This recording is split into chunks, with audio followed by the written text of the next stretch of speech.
আলহামদুলিল্লাহ, আমরা চট্টগ্রামের পতেঙ্গা সমুদ্র সৈকতে ভ্রমণে এসেছি, ঘুরতে এসেছি।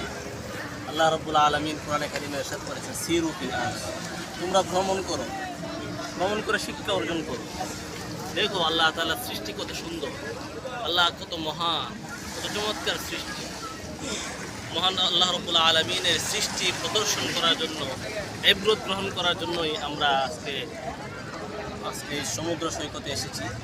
এই যে সূর্য কত সুন্দর আস্তে আস্তে অস্ত যাচ্ছে, মনে হচ্ছে পানির নিচে তলিয়ে যাচ্ছে, সমুদ্রের মধ্যে চলে যাচ্ছে।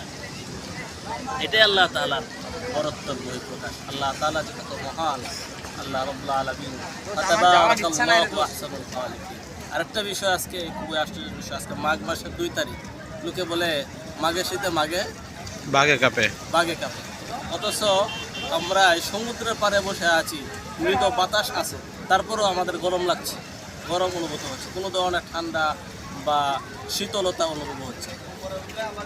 এগুলো আল্লাহ রাব্বুল আলামিনের বরত্ব, মহানত্ব প্রকাশ। আমরা যেন আল্লাহ রাব্বুল আলামিনের সমস্ত সৃষ্টি দেখে ইবরত গ্রহণ করতে পারি। আল্লাহ তাআলা আমাদেরকে সেই তৌফিক দান করুন।